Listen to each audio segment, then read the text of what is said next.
In section 4, we are going to see what it means to have a rational exponent. And keep in mind that a rational number is a number that can be written as a fraction.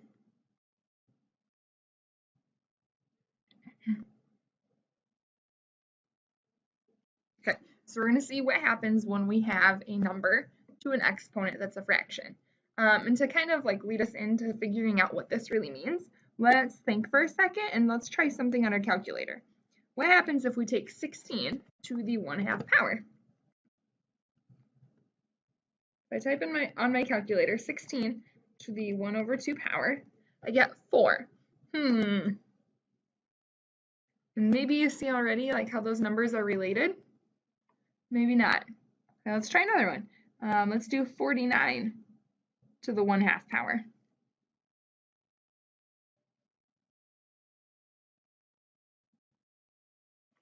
Seven. Okay, so again, maybe you're saying, hey, the square root of 49 is 7, the square root of 16 is 4. Okay, what if I try taking 16 to the 3/2 power?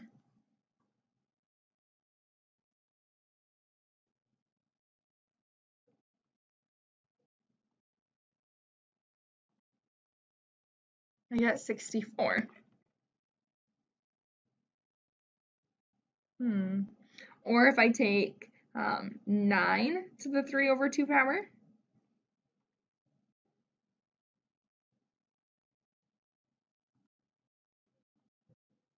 I get 27. Okay, maybe again, maybe you're saying this, maybe you're not. These first ones, the square root of 16 was 4. Square root of 49 was 7.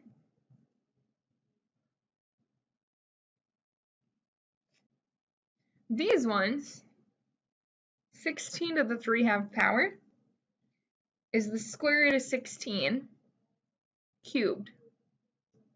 Square root of 9 cubed.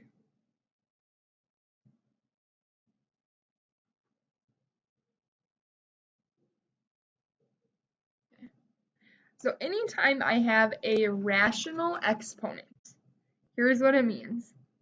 If I take a to the m/n power, that means I take the nth root of a all to the m power. Okay, but we could also do the nth root of a to the m power. So we could take that power before we did our root or after. So just kind of another way of saying it, when I have an exponent that's a fraction, the denominator tells you what root to take, and the numerator tells you the power. All right, let's do some examples here. In example 1, these problems go pretty fast. So example 1a, I really have 4 examples that we'll do here. Okay, so example 1a, part A, let's do 625 to the 1/4 power.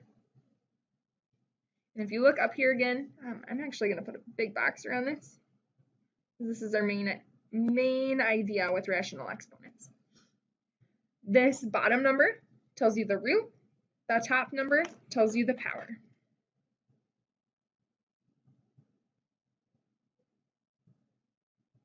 So this means I have the 4th root of 625 to the 1st power.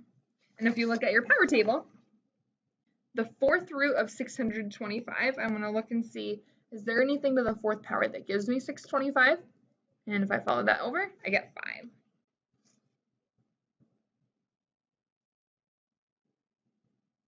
Okay, let's try another one. Part B here, if I do the cube root of 4 times 16 to the 1/3 power. Let's see what happens. Okay, so I have a radical here. I don't have a radical here, but again, keep in mind, this bottom number tells me the root that I have. 16 to the 1/3 power really means the cube root of 16 times the cube root of 4. Okay.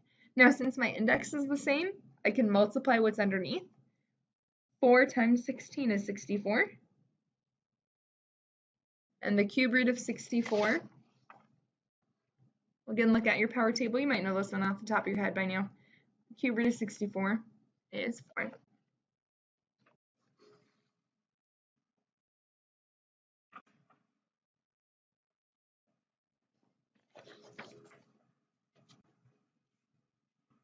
Okay, 2 more pieces real quick. If I have negative 64 to the 5/3 power, bottom number tells me the root, the top number tells me the power.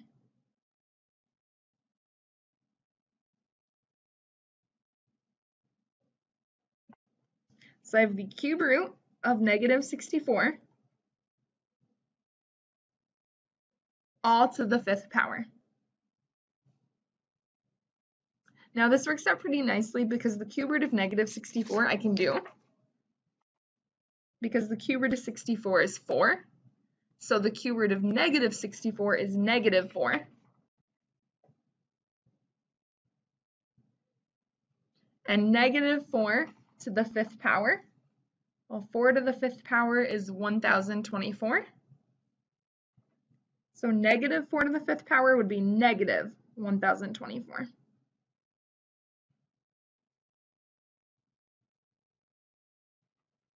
And then part D, 32 to the negative 0.2 power. We might be thinking, well, that 0.2 is not a fraction, but we could write this as a fraction, and that's actually what we want to do here. This 32 to the negative 0.2 power, 0.2 is 1 over 5, so this is really to the negative 1 over 5 power. Oh, but then we have a negative exponent. Well, that's okay. The negative power means 1 over, so this is 1 over 32 to the 1/5. Now looking at our rational exponent here, this 5th root, or this 5 on the bottom, tells me I have the 5th root of 32 to the 1st power. And if you look at your power table here, the 5th root of 32, carry it over, is 2.